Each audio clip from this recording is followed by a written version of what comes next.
coming, and to a special thank you to our team members, particularly Julie and Savina, who helped us put this event together. So I just want to give them a shout out. Fantastic job.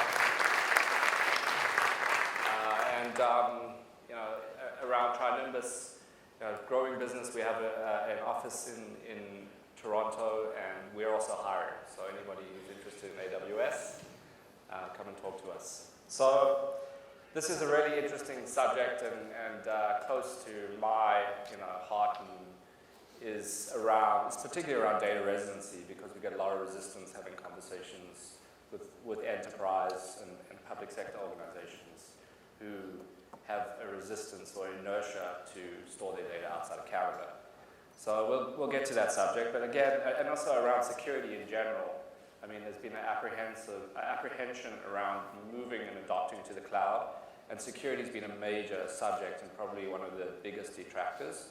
But I think that conversation has changed so much over the last couple years and even months that now it's sort of, well, really it's more secure in the cloud than it is in my own data center.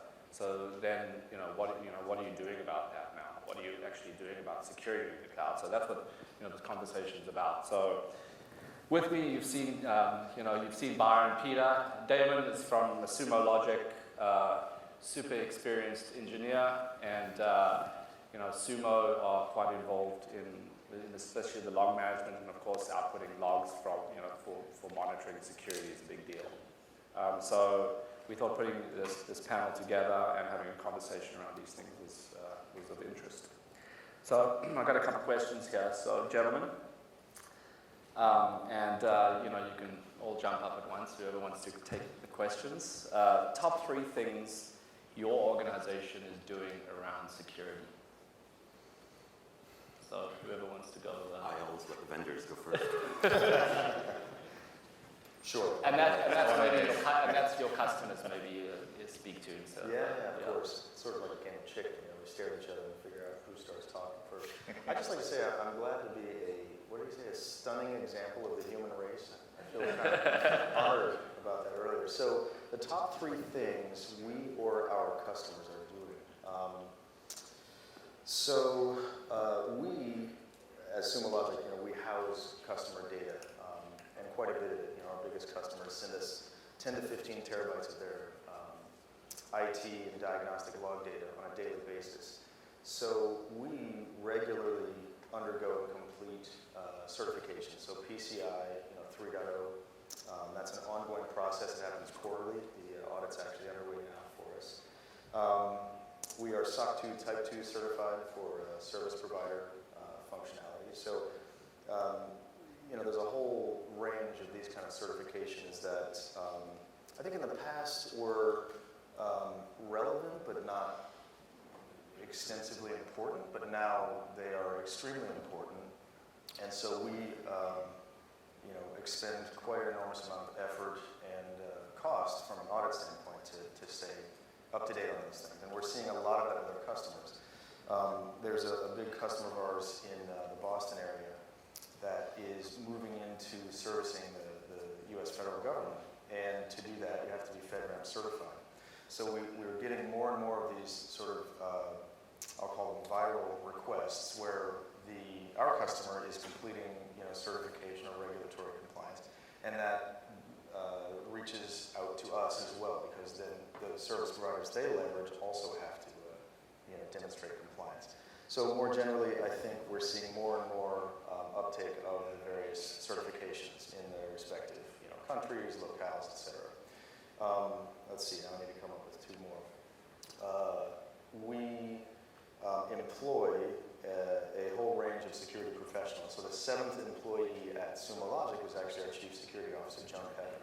She's awesome, absolutely fantastic. Has a background in national labs. She was at Dell SecureWorks. So we are seeing organizations invest a lot more heavily and a lot more quickly in security professionals. Whereas 10 years ago, they'd wait until something went horribly wrong, and then they'd pull in a consultant and maybe think about getting a full-time person. But right from the outset, we're seeing companies invest in security expertise early, and we realized we had to do it because of the nature of our business, housing sensitive data, for our customers. And then third, let's see, I think participating in the security community, whether it be attending shows or sponsoring events or just establishing relationships and kind of sharing information more openly with security professionals and at security events. In the old days, you'd see, these sort of roundtable discussions that are very hushed and very vague, and no one wanted to be specific. Now people are much more open about acknowledging breaches and kind of sharing information on how they're mitigating those, because it helps everyone. The rising tide lifts all boats. DEF CON's a good example. Like 3 or 4 years ago, I was at the conference in Vegas, and the NSA actually sent pretty senior individual there to present. So that was unheard of. You'd never hear that 10, 15 years ago. So I don't know. I think cooperation and participation in security conferences and communities is probably a third. Does that make any sense? Cool. Yeah. All right, good. You probably covered some of the similar things. What about you guys? What about you, Byron? So what are we doing on that front? Some PCI. A couple of things. So the first thing that comes to mind is, one of the things that we tried to focus on in sort of the recent past is taking aspects of our platform where there are more sensitive data. We don't store or transmit credit card data, but we do interact with payment providers. The team that's responsible for those services, we're in the process of basically moving them away from our VPC into their own. They're effectively an internal third party, is the best way to think of that. And that creates that very nice interface. They have to take on all of the burden, if you like, on the enhanced audit requirements and security pieces, and allows some of the other groups to go faster. Rather than trying to do it across the whole pile, is segment the infrastructure. It's very easy to do within AWS to simply just have these VPCs appear, or to call it even a third-party API call. But it makes that test much smaller.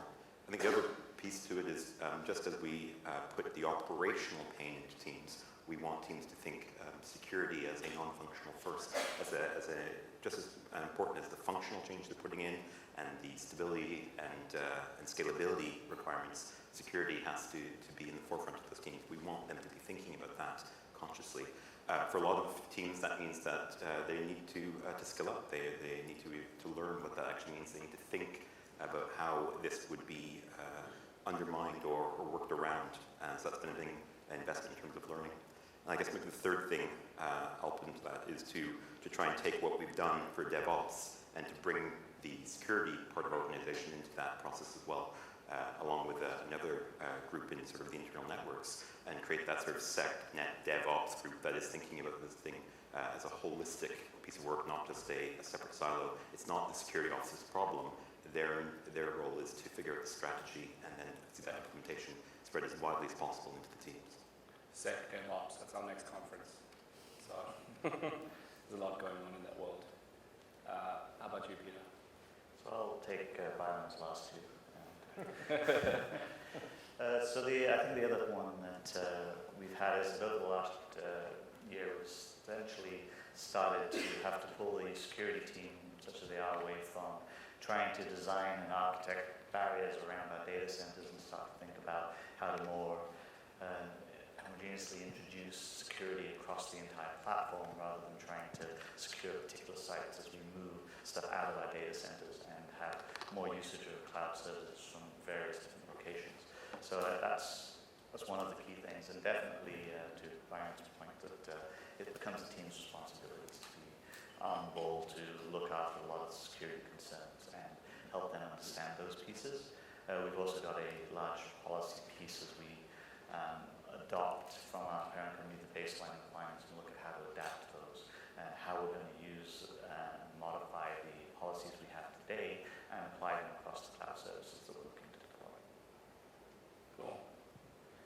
So how about, there's been, Robert mentioned all the breaches, Sony being a particularly really bad one. I can imagine that keeps you up at night. So, what in particular that you can talk about, at least, in your environments or in your organizations keeps you up at night? And, what are the kind of steps that you that you are taking to avoid that? So it's not security focused. I think we try and handle that concern by doing our own penetration testing. We try and make sure that the things that we think are secure.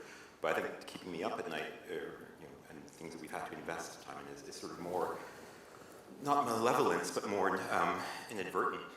So where well-meaning engineers who are highly trusted inadvertently will have an impact on the system that is negative.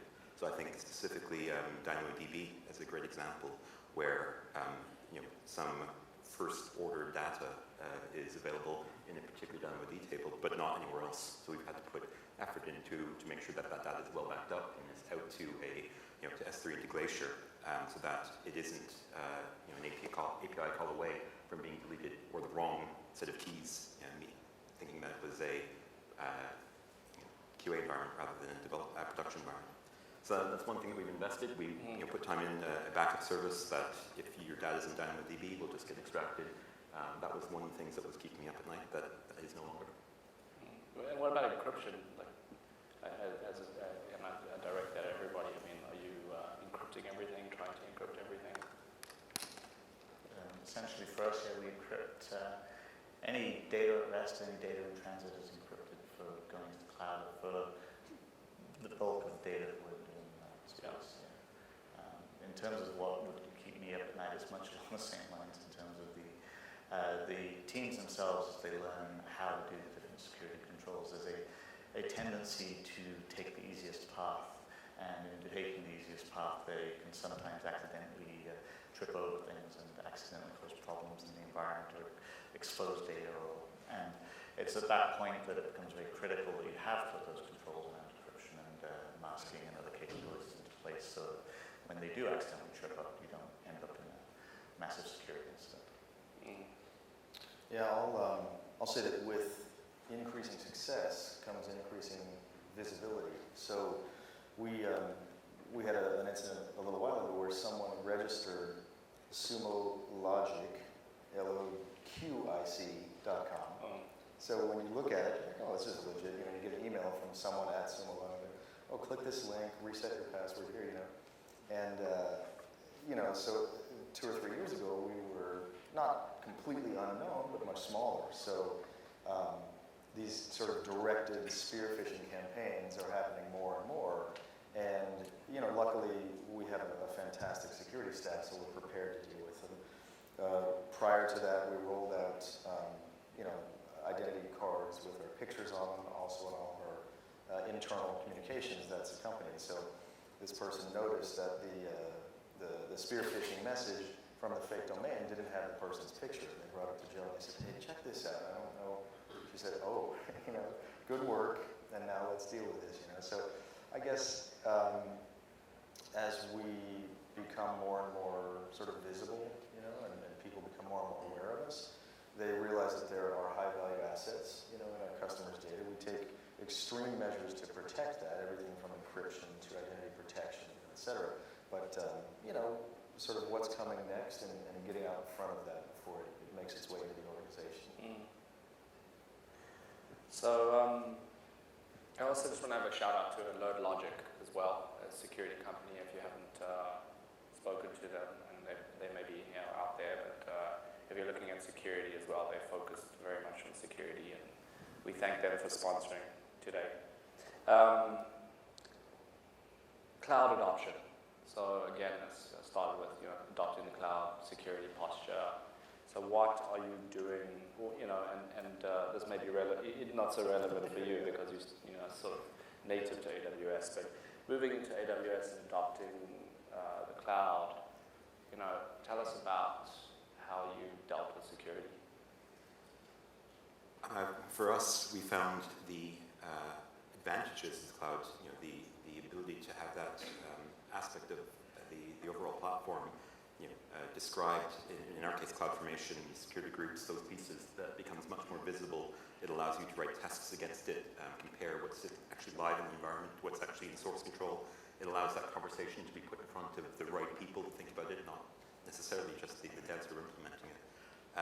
So for us, it raised our awareness and our ability to execute on the awareness. That was a big advantage for us, whereas before, you were only as good in our data center as the last person who touched it and didn't leave the door open on their way out. And I think that sort of increased maturity in that space has come because the tooling and the support is absolutely baked into DevOps' model. What about you, Peter? You're in a good journey right now because you're right there. So Yes. So we're really at the point in time where we're pulling together the necessary policies and security posture to look at how to handle these things and get our security teams comfortable with what we're going to bring them in terms of data to satisfy the kind of policies and controls that they're looking for. As we adopt more of the cloud and we put more of our services out there, we're intending to put the frameworks around that, and the initial stuff that's being done has very much included services that are monitored and checked for, and the cloudification, if you like, of the different components that we have today to make sure that we're keeping things running and secure. I think that's, just to jump on a little bit, one of the things that AWS has allowed us to do is to have that sort of security as a test. We have monitoring services in place that are absolutely telling us all the time that this particular bit of the infrastructure is as secure as we want it to be.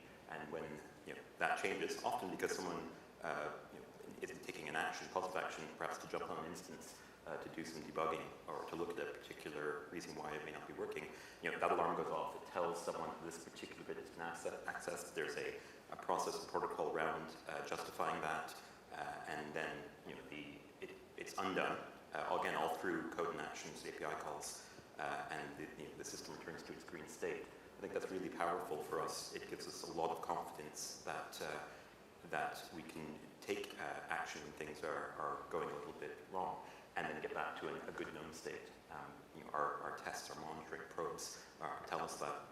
And I think the support within Amazon, IAM as a service is an incredible tool. It allows us to give our engineers, they have read access to production 99% of the time, but they're able through a call with an MFA token to augment their permissions to be able to take action when they need to. They don't have to go and get someone else's permission to do it. That is, again, self-service. And we log that, we know it, we then go through and clean that up. That particular pattern allows us to trust individuals very highly. It gives them the sense that they are trusted, which is empowering, and then allows us to run an organization that isn't carrying around, I would say the path of least resistance around privileges. We're back to the least privilege model as soon as we're out. I'll just say one thing, if I may, Jarrod. Obviously we are a cloud company, so I'm not sure it's possible for us to adopt more of the cloud. However, that's not necessarily true of our customers. So, one of the questions I often get is, do I have to be in the cloud to use SumoLogic? And the answer is no. Probably 50-60% of our customer base is using traditional, on-prem data centers. So we are often asked, to validate the security of our environment and our processes, et cetera. And earlier someone said, it's likely that the cloud is in fact more secure than the on-prem, systems that you operate. That's not always true, but honestly, 90% plus of the time it is true. So while we don't struggle with cloud adoption ourselves, many of our customers do, and we can actually help them with that as well by providing visibility into access control, requests, et cetera. And often it's sort of like shining a flashlight in the dark. Their eyes kind of open, whoa, you look at all these requests, for logins coming in, I had no idea. So anyway, while it's not relevant to necessarily our own use, our customer base is certainly facing these challenges. yeah, absolutely. So compliance. Byron and I were chatting when I conscripted him to come and speak just about compliance and how that can potentially improve your business quite dramatically if you allow it to be positive influences again, as opposed to a negative one. But I mean, it's a big challenge. It's a big challenge for companies to be compliant with PCI and HIPAA and all the relevant areas. So, the question really is around, how have you done that, and what have those positive impacts been? Or negative ones too, I'm sure there's lots of horror stories as well. So. For us, what we did was anything, our general mantra is if something is hard, do it more often until it becomes easy. And so, we went public in 2014 in April, and that was an interesting journey for the company. Lots of auditors looking over things. And we were in reasonably good shape having done the migration. I think it would have been one of the reasons we could only do it in 2014, I think, was after the migration to AWS, because we were able to describe the infrastructure much better. We could be able to show them ultimately what things looked like, and that was the true live environment. And then as we increased our compliance burden through PCI, what we decided to do was just make it as day-to-day as possible. It's no auditing isn't an event. We could be audited, surprised on Monday. There are constant probes that tell us whether or not we're ready for an auditor to start an audit in that moment. And that continual process of compliance, if you like, rather than continual delivery, but continual compliance. How did you do that? How did you design that? Like, what were the steps without going into too much detail? So one was the mindset first. So I think that was the most important. It's easy to gloss over, but actually it can't just be passing the audit can't be the security officer or the CIO's problem. It has to be met by the organization as a whole, with hopefully not the entire organization having to put down what they're working on to spend time on it. So we put controls into place in certain places within the infrastructure that prove that our security groups were locked down as they needed to be, that no one had access to the instances. You can't RDP or SSH into almost all of our infrastructure that is sort of under the PCI scope without it going through a secondary, why are you doing that process? And then those particular pieces, plus reducing the scope of actually what was under that, made a big difference for us. Peter, you want to chime in? To follow on from that, I mean, it's the same thing I was presenting earlier, that as you look to improve your security process, you shouldn't be going through an exercise where you say once a year or twice a year, I'm going to audit my environment. You're doing it for the wrong reasons at that point. If audit is just this barrier you're trying to get over, then you're missing some of the things that you need to get out of the security posture and the way that you're going to manage your environment, because it can't just occur as a biannual event. It's got to be something that you really have a focus on, and it's a part of your culture and the way that you approach things. And so we work very closely with our audit teams, and we put together plans, and we have automation in all the places we need to, and as much as we can, we make sure that when the auditors turn up, we've got a set of reports we just hand to them and say, this is what matches up to your controls. But the stuff that's generating that in the background is running all the time. So it happens continuously. Yeah, it's a good point. So we have an awesome partner in Bright Cove. That's the auditing firm we use to conduct our PCI audits. We have an attestation for HIPAA, SOC 2, Type 2. These are things we had to have to just do business. So we built this service from the ground up to support that, but we did so in partnership with the folks at Bright Cove. And as you said, it's not an obstacle we see that comes every once in a while that we have to deal with and then forget about. These folks are integrated into our security processes. They do source audits, the whole process with them. So I don't know if that's earth-shattering, but we have a great partner, and we've incorporated them into our security processes such that they're not an outsider looking in, but they're really viewed as a true partner, an insider that helps us develop, helps us actually get our posture corrected when necessary. Yeah, I agree very much with what Damon said. One of the things we realized as we were starting to do this is that we had to engage with auditors that understood the cloud, because if they didn't, then they were looking for the things that they used to do, and that became we had to change some auditors a couple times because we couldn't find someone who would be able to tell what they were looking at. But this is ultimately what you would previously see in a different kind of context. It is different, but it is you can map that, and here's what we're doing. I think there's definitely room for auditors who are cloud savvy to find a rich vein right now. Well, I mean, in Canada, we speak to customers, especially in the financial services area, and experience is really, the whole PCI piece, and the auditors are just generally, they're getting better at cloud, and they're getting more understanding of cloud, but they're still quite standoffish on cloud. So, I hope in time, and really in soon time, that changes, and that's the opposite, right? They should be saying cloud is better. So, like the general population is saying. So, that's the Canadian financial services. Anyone in the financial services space here? Some, 1, 2, slow adopters of the cloud, I guess. The last piece, data residency. So this is, obviously a sensitive subject for quite a few companies on the enterprise side.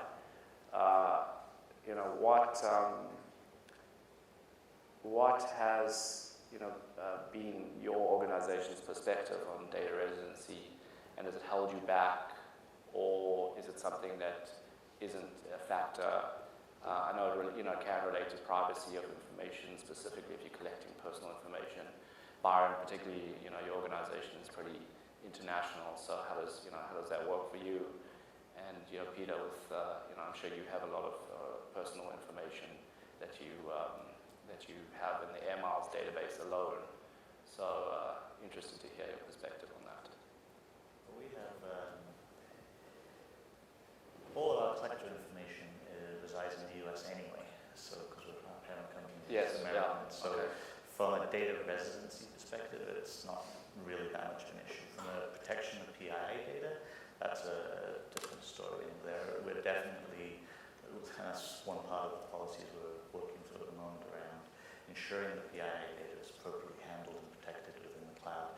And we're taking a stance at the moment of looking across Canada at the most strict compliant policies, which I believe BC has most known. Quite familiar. Using that as the baseline and applying that as the standard that we would use across the rest of Canada for protection. For us, our legal team certainly has been busy as we migrate to AWS to ensure, and as we've grown into many different countries, into Australia in this year, that we're on the right side of data protection laws in all countries that we operate. Certainly in the EU, there are strong data protection laws, which means that we have to choose how we adopt regions carefully. The addition of an EU central region earlier, it's late last year, was really great for us because it allowed us to do some region failover for some services that we couldn't do otherwise. I'm just going to interrupt and ask, do you have to wall off certain countries' data and put it in certain regions so where it's not allowed to be hosted? Then how do you integrate that with the rest of your application? Like, how does that work? So all of our, I should say all, I'll go back maybe to the original answer. Probably the best way to put it is that our legal team makes sure that we're on the right side of data protection laws in all the countries that we operate. Okay. Some of that is absolutely in EUS1, and certainly all the European countries that sort of from Denmark's original start to that we've grown are there. But countries where we've gotten started or acquired someone there, we're operating how they've operated in lots of cases. We've migrated anyone's data away. I think if there was a Canadian region in play, we would absolutely be putting the Canadian data in it. We haven't thought strongly about moving that data to US East 1 because it's US East 1. It's where all the problems are for the most part, and who needs that extra headache? But then also, we don't see that data belonging to the US either. Our reason, though, certainly a big part of it to move to the Canadian region, not only on the data protection side and data residency side, but also the performance benefits of putting things just a little bit closer to the Canadian customers. And what about you, Damon? What are you hearing from, especially Canadians, which is relevant to the audience? Yeah, of course. If there were an AWS region offered in Canada, we would absolutely look at taking advantage of that to service our Canadian customers. We're not there yet. I hope we will, get there at some point. More generally, we made a decision early on in the product to essentially completely isolate our regional deployments from one another. So we operate in Sydney and Dublin and the two regions in the US. Those do not rely upon services from one another, such that no data ever leaves the EU region, no data ever leaves Sydney. And and that's a big bonus for us in terms of assurances regarding data residency. It can, it can be a challenge for customers that have multiple regions. They want to see consolidated reports across those, and we have ways of supporting that. But we haven't productized those. Those basically pull to a central location which they approve and accept. So in some ways our lives are easier because those are totally isolated, but it also introduces complexity when someone wants that reporting. We of course are looking at the German AWS deployment. I mean that would be an easy win because Germany's got some of the strictest data privacy laws in Europe. So but basically we made the decision early on to keep those separate, and I think that's helped us get through a lot of those hurdles. Cool. Yeah. And just in terms of AWS in general, they do have very, very strict data isolation themselves in terms of data moving. So if you know that they provide a guarantee that if data is in a particular region, it stays in that region. So I don't know where we are on time. We're timed up, but I'd like to just open the floor to a couple of questions so that I'm sure there's got to be some interest in this. Everyone's tired after lunch. Doesn't have to be security. Doesn't have to be a security. There we go. Thanks. I'm just wondering about how you do how you connect the lines between your policy and your roles. When you have teams of network people, you let them onto network devices. You have teams of server people, you let them onto servers. But here you have a team of guys some of them can check that code out, some of them can deploy to that environment. It gets really complicated. I can imagine going to your AWS dashboard and just seeing this huge array of roles and trying to point the auditors at it and say, there, see, I'm good. Presumably you need to have some tool that lets you do that, or you wrote it yourself, or he was part of that team and then he removed from that team and then we removed that role from him. How do you tackle that? I can go first. So we absolutely have tooling that almost exclusively prevents our engineers from directly accessing an AWS console. Sometimes we have to do it, to create a volume or something like that. But we've written tools that enforce access control and role-based permissions ourselves, that sort of act as our management layer on top of AWS for our resources. So that helps us quite a bit. That data in turn feeds into our own service. So we use Sumo on Sumo, so to speak, to analyze who's doing what and was it successful, did it fail, etc. And we provide those reports and dashboards to our auditors, and that helps a lot because then they don't have to go collect the data themselves. So I think we've handled quite a bit of that through building our own management layer on top of the underlying AWS infrastructure, if that helps. Yeah, I'd echo that. Certainly looking at how IAM works and keeping the roles as simple as possible is the way through that. The way that we operate is very little privilege until you need it, and then you can escalate yourself into that privilege. That's an API call as well. That ends up in CloudTrail. That's the kind of thing that sets off alarms that this has happened, and there's a visibility of that particular event when people augment their permissions. So it appears in a chat room, sort of our constant monitoring log.